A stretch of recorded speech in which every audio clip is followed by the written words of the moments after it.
terbiasa nanti pembelajaran itu menjadi mengasihkan gitu. Kan pada intinya sebenarnya Bapak Ibu sekalian, kita mengenal bahwa di dalam setiap proses pembelajaran itu kita diminta untuk melakukan asesmen atau diagnosis. Diagnosis dengan asesmen, kepentingannya diagnosis itu untuk mengenali mana anak-anak yang tadinya belum mampu, yang nanti harapannya setelah pembelajaran dia mampu. Ya. Jadi sebenarnya asesmen itu selain dilakukan di awal untuk pertama kali ini bisa mengenali anak-anak, termasuk profilingnya gitu ya, karakternya kayak apa gitu. Terus setiap kali mulai pembelajaran itu mulailah dengan asesmen. Jadi asesmen itu kalau kita gampangannya itu pretest gitu. Pretest, karena pada prinsipnya kita akan selalu berhubungan dengan dua aktivitas. Kita mengajarkan apa yang mau kita ujikan dan kita menguji apa yang kita ajarkan. Nah, kita mengajarkan apa yang ingin dikuasai oleh peserta didik itu namanya kompetensi. Nah, untuk mengetahui kompetensi itu tercapai atau tidak, itu kemudian dilakukan penilaian. Nah, makanya sebelum melaksanakan pembelajaran, kita membuat soal dulu. Ya, membuat soal dulu. Sehingga nanti kita bisa mengajarkan apa yang mau kita ujikan dan menguji apa yang mau kita ajarkan.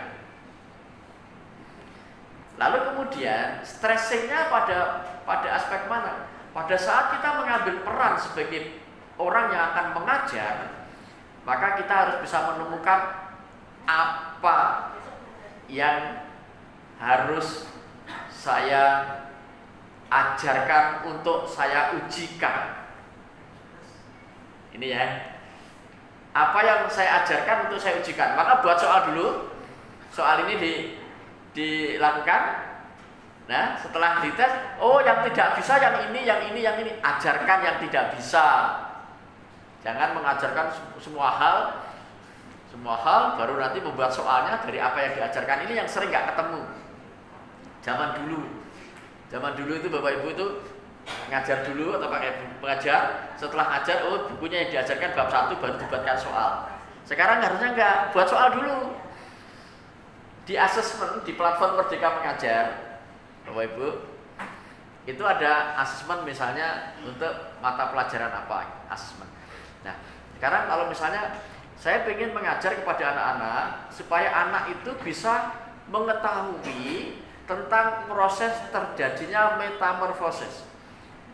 Itu yang mau kita capai. Maka kemudian anak juga coba jelaskan prosedur terjadinya proses metamorfosis. Anak-anak, apakah kalian ada yang sudah tahu proses terjadinya metamorfosis? Belum, Bu Guru. Enggak apa-apa, enggak tahu enggak apa-apa, kan belum belajar. Jadi kalau belum belajar, enggak tahu enggak apa-apa. Nanti kita akan pelajari bersama-sama supaya nanti kalian setelah belajar kalian tahu. Nanti kalau kalian enggak tahu, enggak apa-apa, kita pelajari lagi. Ada yang nggak tahu lagi, belajari lagi, nggak apa-apa, nanti Pak Guru akan bantu kalian. Gitu prinsipnya. Prinsipnya nanti seperti itu. Jadi kita mengajar apa yang mau diujikan. Setelah selesai kita menguji apa yang mau diajarkan. Itu terus itu proses itu. Nah, nanti suasananya harus dibangun suasana yang menyenangkan. Ketika nanti anak-anak tidak tahu, Bapak Ibu baru ajarkan. Saya pernah mencoba melihat asesmen untuk fase A, kelas 1 dan kelas 2. Fase A itu kelas 1 dan kelas 2 ya, SD. Saya coba teskan pada anak kelas 4 SD, tidak bisa. Ini betul-betul bahwa kompetensi anak kita memang di bawah. Tapi gini persoalannya, sebenarnya anak-anak kita nggak bodoh Pak, cuma dia tidak biasa mengerjakan soal seperti itu. Soalnya itu misalnya kayak gini Pak, tata cara mengantri, ambil nomor antrian, lalu menunggu panggilan sesuai dengan nomor urut antrian. Ketentuannya, jika dipanggil dia tidak datang, maka dia harus mengantri lagi 5 kali 5 urutan berikutnya. Ini kan bisa disimulasikan. Kalau anak-anak belum bisa mengabstrakkan seperti itu, ketika belajar nggak bisa, nggak apa-apa anak-anak, ya diajarkan caranya. Kamu tadi ngantri, semua suruh pegang nomor antrian, dipanggil. Nomor berapa? Nomor 1. Nomor 1. Nomor 1-nya nggak ada. Dia nggak ada. Berarti nanti ditanya, kamu berarti nanti akan dipanggil lagi ke nomor berapa? Dia akan ngitung urutan temannya begitu. Nah ini otaknya nggak pernah terbangun, tidak terbiasa buat abstraksi seperti itu karena tidak ada yang real. Ini soal kelas 1 lah di platform Merdeka Mengajar. Lalu kemudian ibu membuat kue pisah. Kue pisahnya ada 4, satunya dibagi 2, satunya dibagi 3, satunya dibagi 4. Mana bagian yang paling besar? Lalu katakan kue pisah A lebih besar dari pisah B. Bagian pisah A lebih besar dari bagian pisah B. Bagian pisah C lebih kecil dari dibolak-balik begitu. Tapi untuk membuat konsep mana yang lebih besar, mana yang lebih kecil. Itu harus dipraktekkan. Membuat sesuatu yang real dulu, nanti baru diimajinasikan dalam bentuk abstrak. Nah, kita nggak pernah diajari kayak begitu.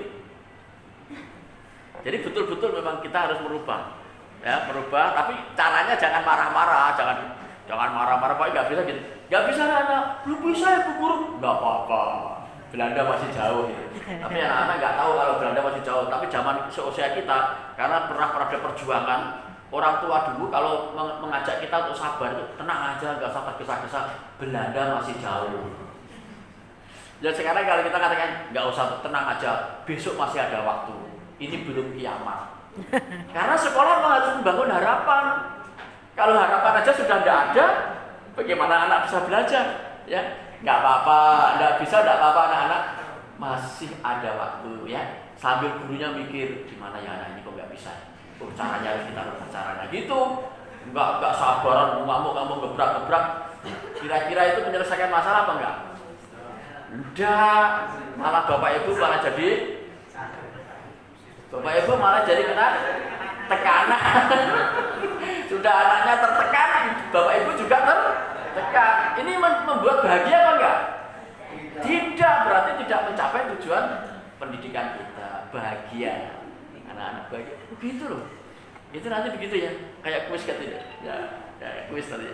Senang anak-anak bahagia. Itu saya kira yang menjadi harapan kita supaya nanti pembelajaran ini menjadi lebih berkualitas. Yang terpenting sebenarnya mengasah atau mengaktifkan kemampuan berpikir Bapak Ibu. Bukan pada kontennya. Konten itu hanya alat untuk menstimulasi supaya anak berpikir. Yang paling penting berpikirnya. Ya, tadi kayak pisah seperti itu. Kalau misalnya ibu ini punya 4 anak. Si A itu dapat setengah, si B dapat sepertiga. Kalau dia membuat ada kuis jumlahnya segini, berapa bagian dari si A? Bagian si B berapa? Lalu sisanya ada berapa? Ini kalau anak nggak pernah terbiasa ya bingung. Masih abstrak, nanti dikonkretkan. Setelah dikonkretkan membangun abstrak. Jadi saya sekarang kayak ada gini. 4 dibagi 2 berapa? 4 dibagi 2 gitu kan. 4 dibagi setengah berapa? 8 kan. Karena itu kalau hafalan bisa hafalan, tapi maksudnya gini, membuat bangun konstrep. Ini ada 4 telur. Kalau 4 telur itu dibagi 2, maka semuanya akan jadinya berapa? Ketemu jawabnya 8. Terus dibuat lagi. Setelah pola-pola itu terjadi, jadilah rumus nanti gitu. Kalau ada 2 dibagi setengah, berarti telurnya ada 2 dibelah setengah-setengah, maka akan jadi 4. Kalau telurnya 5, ini ada telur 5, dibagi setengah, setiap telur dibagi setengah, maka akan terjadi 10. Terus jadi pola, akhirnya jadi rumus gitu loh. Oh, ternyata rumusnya bilangan itu kalau dikalikan dengan bilangan setengahnya sama dengan kalau dibagi dengan setengah sama dengan dikalikan dengan kebalik kakaknya. Tapi dia tahu itu terabstrak dulu, jangan hafalannya dulu dibuat. Kayak sekarang gini, ayo sekarang setiap anak pegang tali 1 meter. Setelah pegang tali 1 meter, kalian boleh membuat bangun datar seperti apa saja, boleh lingkaran, boleh segitiga, boleh segi empat, bahkan boleh muter-muter juga boleh. Terus ditanya setelah jadi, berapa kelilingnya? Sama aja, kelilingnya pasti 1 meter gitu loh. 1 meter. Jadi akhirnya ketemu yang bentuknya sama segi empat akan ketemu. Ternyata sama dengan panjang ditambah lebar, ditambah panjang, ditambah lebar. Oh, itu rumus keliling. Itu menarik, gitu ya. Yang kita inginkan ini mengaktifkan kemampuan berpikirnya yang paling penting. Mengaktifkan kemampuan berpikirnya. Nanti saya bermainan. Anak-anak, kalau kamu punya rumah ukurannya 5 kali 4, ya, itu berarti kelilingnya berapa? Sekian. Kalau kita punya tackle, berapa kebutuhan tackle itu kalau harus kita tackle dengan luas? Sebenarnya anaknya diajak praktek kayak gini dulu, ngitung begini dulu. Nah, kalau ada tackle luasnya 4 kali 4 misalnya, 40 kali 40, umpamanya kayak seperti itu. Ini belajar menghitung. Kalau rumah itu membutuhkan setiap 1 meter dinding itu butuh pasir sekian, maka kalau ini luasnya ini berapa? Itu matematika yang realistik katanya. Saya itu punya teman Pak, saya pengawasin. Itu saya dari Jember, dia dari Jember. Ya, Buati ini juga. Jadi buatlah matematika itu yang menyenangkan, jangan terkesan, udah guru matematika ngamuan, keren. Gitu. Nanti kalau orangnya nggak dicintai, gurunya nggak dicintai, pasti muridnya tidak cinta dengan mata pelajarannya. Ya, setuju nggak Bapak Ibu? Ya, kalau kita nggak senang sama gurunya, pasti nggak senang dengan mata pelajarannya. Kalau dia nggak suka dengan mata pelajarannya, pasti dia akan tidak ya sungguh-sungguh untuk belajarnya. Maka kesimpulannya, kalau pengen anak-anak itu mudah sekali menangkap mata pelajaran, ya jadilah guru yang menyenangkan. Dari guru yang menyenangkan nanti akan dia senang dengan mata pelajarannya, nanti dia akan mengasihkan. Ya, sekarang yang kira-kira Bapak Ibu belum bisa menyenangkan itu, udahlah nggak usah ngajar. Pokoknya hari-hari menyenangkan saya, senyum menyenangkan. Ya, karena itu syarat membangun jembatan. Kalau syaratnya nggak terpenuhi, nggak ada gunanya. Bapak Ibu mau ajar kayak apapun, percuma, nanti akan terbuang. Kayak Bapak Ibu itu sibuk ngisi kamar mandi, tapi lupa keran yang di bawah itu nggak ditutup. Usaha keras yang kita lakukan itu ya makin cepat juga airnya cepat keluar. Jadi makin cepat airnya, ya makin cepat juga keluarnya. Jadi nggak akan ada yang tersisa. Karena apa? Karena kita tidak menyiapkan anak-anak itu menjadi orang yang suka belajar. Ini PR kita yang paling berat Bapak Ibu sekalian. Bangun image anak-anak itu bahwa sekolah itu menyenangkan.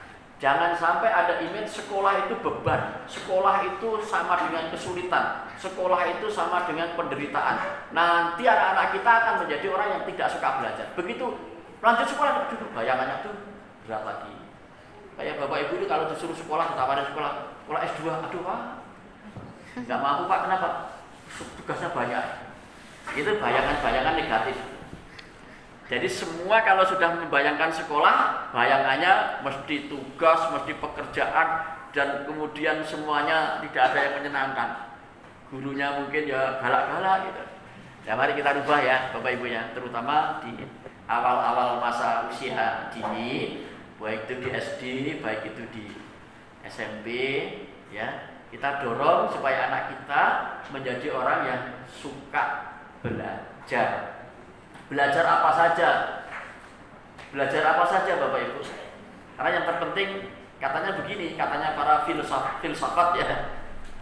Kita tidak tahu apa yang dibutuhkan oleh anak-anak kita di masa depan. Karena kita tidak tahu untuk apa kita mengajarkannya sekarang. Lebih baik buatlah anak-anak itu senang belajar, hingga pada saatnya dia akan belajar apa saja yang dia butuhkan. Ternyata dunia ini berubah. Saya akan belajar dengan apa saja yang terjadi dalam perubahan dunia. Meskipun waktu itu saya tidak diajari oleh guru saya. Tapi karena sudah menjadi orang yang gemar belajar, Dia begitu mendengar sesuatu yang dia tidak tahu, itu sudah gelisah. Tapi dia tidak perlu bertanya ke orang lain, dia bertanya sendiri. Bertanya pada dirinya sendiri, apa yang dimaksud dengan itu apa ya? Dia melogikakan, nggak ketemu, baru dia cari sendiri di Google kah dia apa ya. Nanti setelah dia punya pengetahuan, baru dia bertanya ke temannya untuk mencoba membandingkan apa yang dia ketahui. Ini karena dia belajar, karena dia belajar. Setiap kali nanti dunia berubah, dia akan belajar, dia belajar. Itu yang kita perlukan untuk anak-anak kita di masa depan. Bukan mengajari anak-anak kita menguasai pengetahuan yang dibutuhkan di masa depan, karena kita tidak tahu apa yang diperlukan di masa depan. Yang lebih penting adalah buat anak-anak itu senang belajar, hingga pada saatnya nanti dia akan belajar apa saja yang dia butuhkan. Ini menjadi pembelajar yang hebat. Ini ya Bapak Ibu sekalian ya, kita ajaklah anak-anak kita bahagia di kelas-kelas kita, dan bersamaan dengan anak-anak bahagia, Bapak Ibu harus menjadi orang yang bahagia juga. Karena kita tidak bisa menipu, kita membuat anak-anak bahagia. Kalau Bapak Ibu tidak bahagia, pasti akan terlihat ekspresi tidak kebahagiaan itu. Pura-pura senyum jane tapi ya kecut gitu. Nanti akan keluar itu. Ya tapi belajar enggak apa-apa. Pelan-pelan mari kita ciptakan kebahagiaan bagi kita sendiri yang berdampak bagi kebahagiaan anak-anak. Saya kira itu ya Bapak sekalian, dan saya bahagia sekali seandainya nanti anak-anak Kalimantan Utara itu bisa berprestasi. Dan Bapak Ibu jangan merasa khawatir ya. Khawatir, jangan selalu kita bersandar pada kelemahan. Jangan berfokus pada kelemahan. Selalu kita katakan misalnya gini, Pak, mana kita ini loh Pak, daerah terbelakang, kita nggak punya fasilitas buat semuanya. Ya, kita yang bersandar berfokus pada kelemahan ini sudah menyebabkan separuh dari kita lemah. Tapi kalau kita mencoba begini, enggak, kita bisa. Kita sama dengan orang Jakarta, dan kita punya potensi dan peluang itu. Oh, buktinya banyak loh prestasi-prestasi yang diperoleh oleh anak-anak itu. Ya. BPMP Kalimantan Utara itu meskipun lahir paling belakang, kita ini lahir paling belakang. BPMP Kalimantan Utara itu BPMP yang paling ragil dan paling nggak punya apa-apa. Yang lain sudah lengkap bangunannya, kita nggak punya apa-apa. Tapi BPMP Kalimantan Utara pernah menorehkan sebagai peringkat terbaik se-Indonesia pada jenjang UPT. Jadi melebihi P4TK macam-macam kalah gitu. Baru tadi siang kita dapat penghargaan lagi. BPMP Kalimantan Utara sebagai peringkat 3 tingkat nasional. Ya, sebagai UPT yang memiliki keterbukaan informasi publik, kita dapat. Jadi artinya sebenarnya kita bisa gitu loh. Jadi gak ada hambatan, jangan bersandar pada kelemahan. Lalu kita minta belas kasihan, akhirnya kita gak pernah maju. Pokoknya berbuat saja.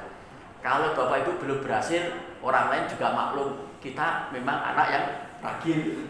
Tapi kalau kita berhasil, itu luar biasa gitu loh. Saya selalu menyemangati pada teman-teman gitu. Pokoknya usaha saja. Kalau gagal Pak, orang lain juga tahu kalau kita juga memang baru memulai. Tapi kalau berhasil, luar biasa.